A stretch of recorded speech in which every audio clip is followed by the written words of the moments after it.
warahmatullahi wabarakatuh.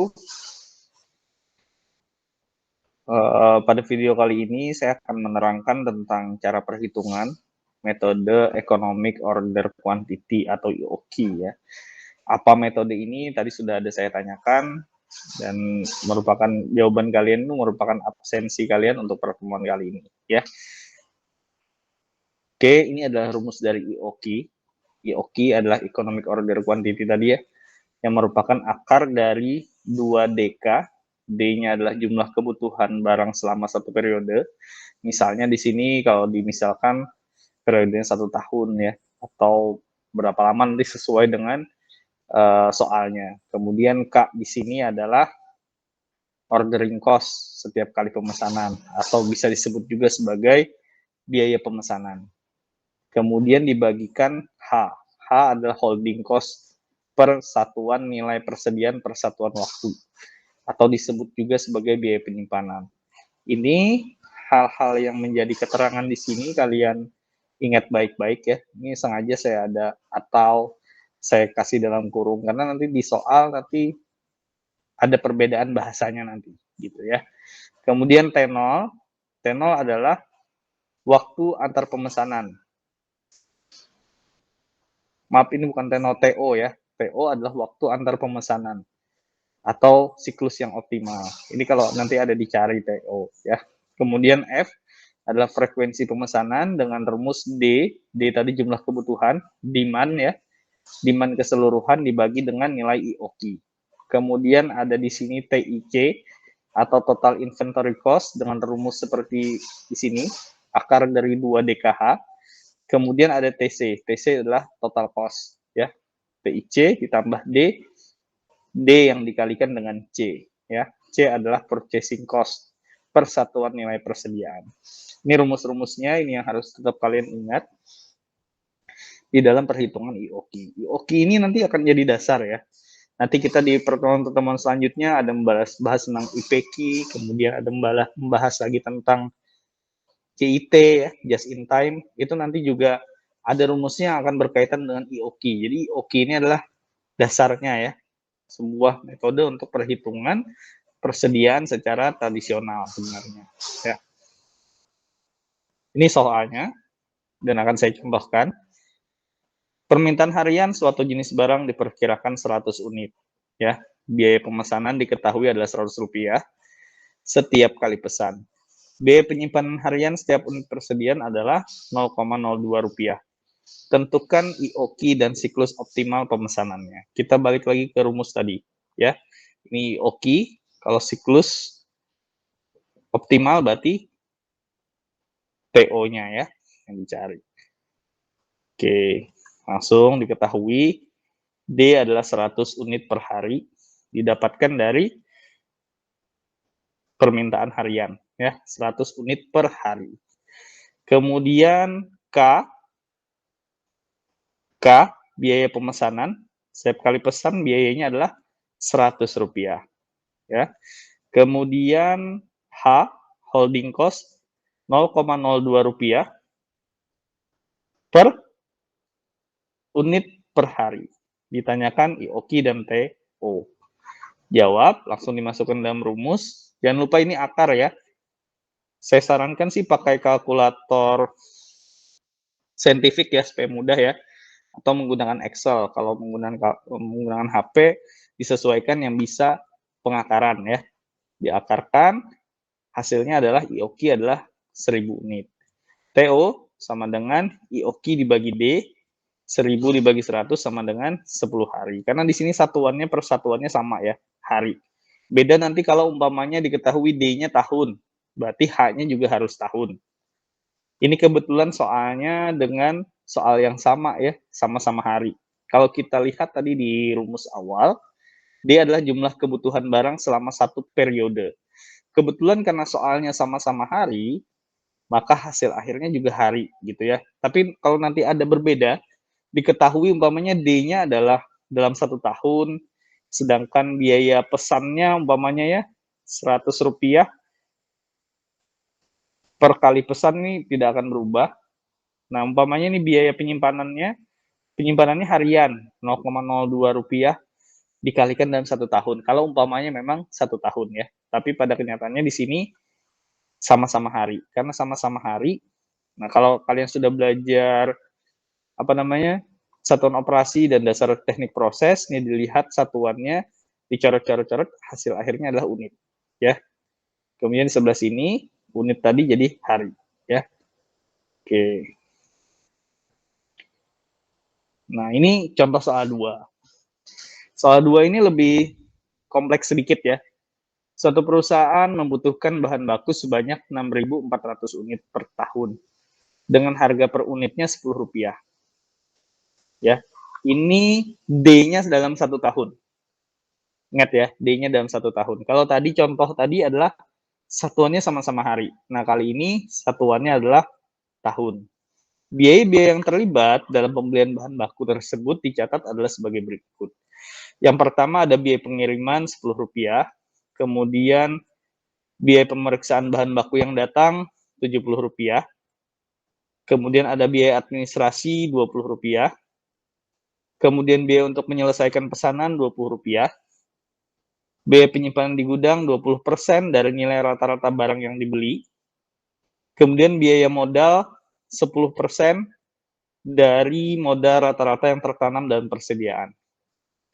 Dari data di atas, tentukan IOQ dan frekuensi pemesan dalam 1 tahun, kemudian berapa biaya total persediaan yang relevan, atau TIC, ya, total inventory cost. Gitu. Soal nomor 2 ini sebenarnya lebih relevan untuk bidang agro ya, karena memang ketika dalam proses persediaan tentu banyak hal yang terlibat ya, ada biaya pengiriman, ada biaya pemeriksaan. Kalau tadi simple sekali ya, contoh soal nomor 1 tadi, biayanya cuma sebatas langsung biaya pemesanan, langsung diketahui Rp100. Kalau di nomor 2, ini dirinci, biaya pemesanannya ada berbagai macam nih, ada biaya pengiriman, ada pemeriksaan, administrasi, biaya penyimpanan gudang gitu ya, dan lain-lain. Nah, bagaimana cara penyelesaiannya? Diketahui dulu K. K tadi apa ya? K adalah biaya pemesanan. Ya, biaya pemesanan. K. Oke. K adalah biaya pemesanan.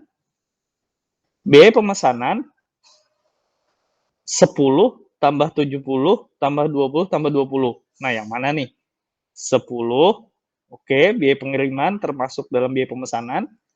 Biaya pemeriksaan 70. Oke. Kemudian biaya administrasi 20 plus 20 per 21-nya lagi. Biaya menyelesaikan pesanan 20. Sedangkan yang 2 nomor di bawah ini tidak dimasukkan ya, bukan biaya pemesanan. Ini biaya pemesanan. Oke, didapatkan bahwa 120 per pesanan. Oke. Kemudian H. H adalah holding cost ya, biaya penyimpanan.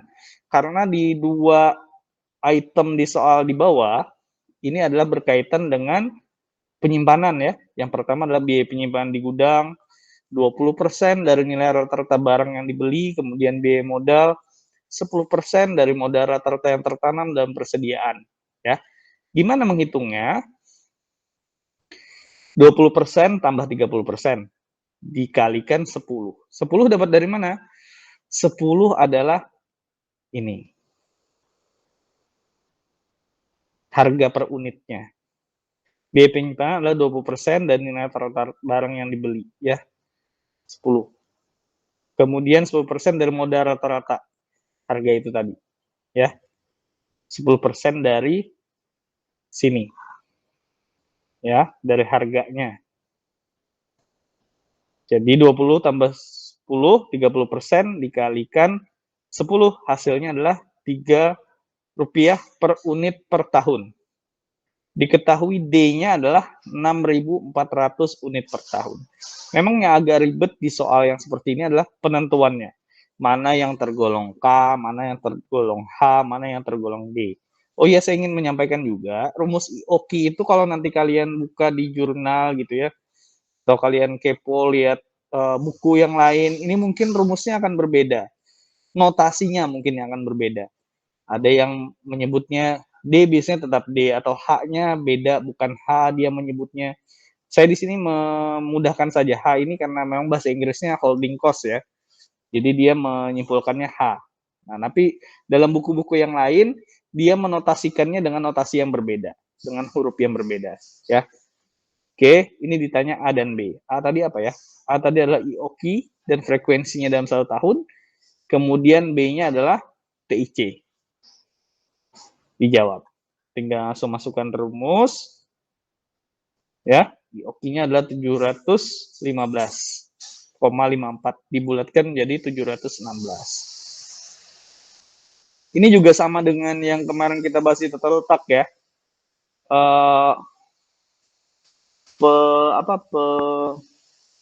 Pembulatannya ke atas ya, sesuai dengan jumlahnya. Umpamanya 715,2 berarti tetap 716. Termasuk frekuensi juga seperti itu, gitu ya. Tapi untuk TIC ada komanya juga tidak masalah. Ya. Jadi oke, masukkan rumusnya 2 kali 6.400, 6.400 sini ya. 6.400 unit per tahun dikalikan 120 dibagi 3, kemudian diakarkan, hasilnya seperti ini. Kemudian untuk frekuensi pemesanannya, D, 6.400 tadi, dibagikan dengan 716 unit. Hasilnya adalah frekuensinya adalah 9 kali frekuensi pemesanan dalam 1 tahun. Kemudian total inventory cost-nya, sesuai dengan rumus ini adalah 2.146,63 rupiah. Gitu. Oke. Nah, ini soal yang ketiga. Saya ingin jelaskan soal yang ketiga. Soal 1, soal 2, soal 3. Nah, kurang lebih nanti mungkin ada sekitar 2 soal atau 3 soal yang harus kalian selesaikan di responsi kali ini ya. Soal nomor 3, dari analisa peramalan, PT Elektron mengetahui bahwa total permintaan yang akan datang adalah 125 unit produk X per bulan dengan pola permintaan yang konstan. Jadi tiap bulan 125, 125, 125, 125 sampai dalam 1 tahun, gitu ya. Pada awal periode perencanaan diketahui PT Elektron memiliki persediaan produk X sebanyak 100 unit. Nah, jadi di awal tahun ternyata sudah ada persediaan 100 unit. Pihak manajemen dalam usahanya mengurangi biaya simpan telah meminta manajer produksi agar persediaan produk X tersebut ditekan menjadi 50 unit saja pada akhir periode perencanaan. Bila tiap unit produk X membutuhkan 3 unit bahan baku A, jumlah tiap hari kerja efektif pada periode perencanaan yang akan datang adalah 285 hari, dan diketahui data-data biaya bahan baku A sebagai berikut. Harga produknya, produk X. Jadi kisahnya nih, ada produk X. Untuk memproduksi produk X, ini perlu bahan baku namanya si A. Gitu ya. Tiap bulan itu harus menghasilkan 125 produk. Tapi di awal tahun, di bulan Januari, ini ada produk sisa dari tahun sebelumnya, yaitu 100 unit. Harapannya nanti setelah 12 bulan, di bulan Desember, itu sisanya 50 aja untuk di tahun berikutnya. Gitu ya. Siklusnya seperti itu nih. Jadi ada 100, kemudian dia nanti harus dalam bulan Januari, Februari, Maret, April itu harus bisa mencukupi 125, tapi nanti di akhir Desember itu selain dari 125 harus ada sisa 50 unit yang akan disimpan untuk di bulan Januari tahun berikutnya, gitu ya. Ini adalah data-data bahan baku produk A. Sebentar. 8.000 unit produk X-nya. Biaya pemesanannya 24.000 per kali pesan. Kemudian biaya penyimpanannya adalah 2.500 per unit per tahun. Ini banyak yang harus kalian perhatikan baik-baik karena di sini satuannya ada yang tahun, kemudian ada yang hari gitu ya. Ada yang hari, kemudian ada hari efektif. Nah, itu soal-soal ini akan berdampak ke jawabannya nanti, ya. Tentukan IOQ, frekuensi pemesanan, waktu antar pemesanan, total inventory cost, dan total cost persediaan untuk bahan baku A. Ya, jadi cara menjawabnya. Nah, soal ini merupakan penentuan IOQ yang terkait dengan JIP ya, jadwal induk produksi, sehingga penyelesaiannya sebagai berikut. Data-data persediaan selama periode perencanaan. Yang pertama adalah persediaan awal. Seperti saya sampaikan tadi, di awal bulan Januari, pokoknya kita taruhlah 2021 ya, ada 100 unit produk X. Kemudian permintaan, ini biasanya jadi kita jadikan D ya. Permintaannya adalah 12 kali 125. Dapat dari mana? 12 adalah 12 bulan, 125 adalah sini total permintaan hasil peramalan ya. 125 produk setiap bulan. Gitu. Dikalikan hasilnya adalah 1.500 unit produk X. Kemudian ada persediaan akhir. Nah, tadi ada disampaikan bahwa pihak manajemennya ada usaha untuk mengurangi biaya simpan. Jadi memang namanya persediaan ini ya, mudah-mudahan ini sudah disampaikan sama Bu Amel. Persediaan itu memang sesuatu hal yang menjadi beban sebenarnya bagi perusahaan ya. Kalau persediaan itu tidak dikelola dengan baik, apalagi kalau agroindustri, persediaannya terlalu banyak, maka produknya bisa jadi rusak gitu. Tapi ketika tidak ada persediaan, bisa jadi nanti kita kehilangan momentum gitu ya. Kalau umpamanya perusahaannya untuk menjual produk, berarti kehilangan momentum untuk bisa menjual produk. Atau ketika si bahan yang disimpan itu tadi merupakan bahan baku dari produksi, maka nggak bisa produksi nih karena bahan bakunya tidak ada yang disimpan gitu. Ya, jadi di sini katanya untuk meminimumkan biaya persediaan, nanti di akhir tahun 2021 atau di bulan Desember, itu nanti 50 unit aja yang untuk apa namanya disisakan di bulan Januari 2022. Makanya di sini kita masukkan di sini persediaan awal ada 100, permintaannya ada 1.500, persediaan akhir ada 50. Gitu ya. Berdasarkan data di atas, jumlah produk X yang akan dibuat pada dalam periode tersebut, dalam periode tahun tersebut adalah 1.500 ya, dikurangi 100. Kenapa jadi dikurangi? Karena itu adalah bagian dari persediaan awal ya. Karena ini kan akan include dengan yang akan dikeluarkan di bulan Januari gitu ya. Jadi sudah ada tabungan duluan nih 100, makanya dikurangi, ditambahkan 50. 50 adalah kelebihan di akhir Desember gitu ya. Hasilnya adalah 1.450 unit ya. Kebutuhan akan bahan baku A tersebut diperoleh dari pihak luar. Oke.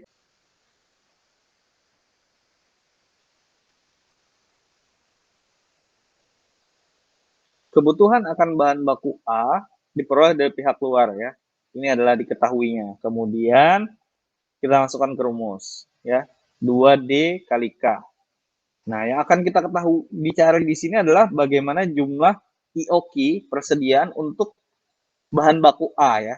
Tadi di soal sudah ditentukan bahwa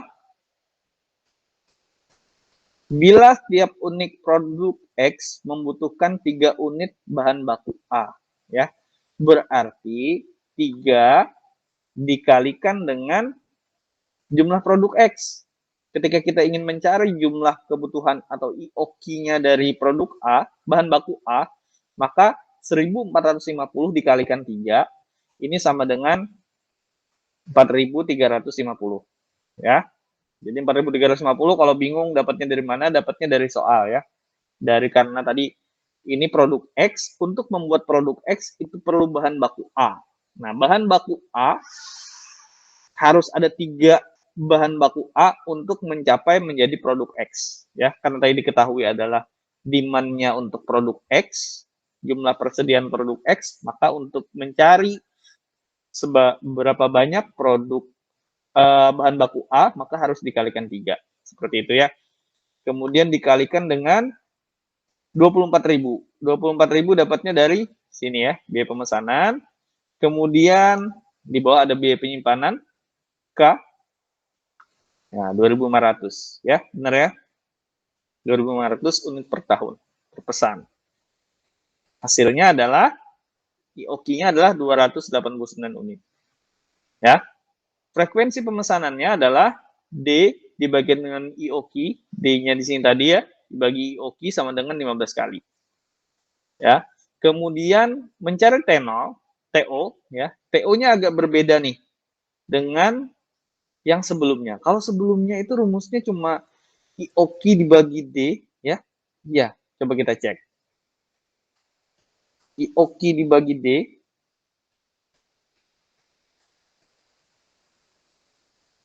IOQ dibagi D karena satuannya hari ya.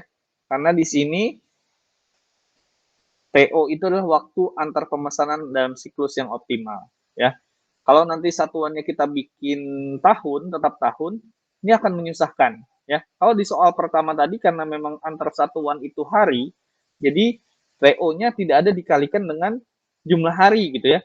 Tapi ketika di sini soal nomor 3 di sini satuannya semua tahun, maka ketika menghitung TO-nya ini harus dikalikan dengan hari efektifnya ya. IOQ dibagi dengan D 4.350 dikalikan dengan 285 hari. Ya. 285 dapatnya dari sini nih, dari soal. Ya, 285 hari hasilnya adalah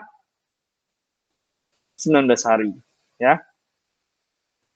Kemudian kita masukkan saja ke yang berikutnya TIC dan TC, ya, hasilnya adalah demikian. 722.496 untuk total inventory cost dan total cost-nya adalah 35.522.496. Ya, begitu cara penyelesaiannya untuk soal nomor 1, soal nomor 2, dan soal nomor 3. Sekarang PR kalian adalah kalian harus mengerjakan sesuai dengan pekerjaan yang sudah saya sampaikan, sudah saya contohkan, kemudian kalian hitung, dan tolong perhatikan dengan baik jam waktu pengumpulannya ya. Lewat dari jam yang sudah saya tentukan, ya, akan ada sanksi dari saya. Karena di sini adalah absensinya ada 2 kali ya. 1 kali absensi adalah ada pertanyaan saya di kolom Google Classroom. Kemudian untuk absensi praktikum itu adalah pengumpulan tugas tepat waktu. Usahakan tepat waktu, dan kalau ada masalah, ada pertanyaan yang mau ditanyakan, silahkan chat saya ataupun langsung ke ruangan saya di ruang PCC. Ya, mungkin itu dari saya. Salah hilap mohon maaf. Wassalamualaikum warahmatullahi wabarakatuh.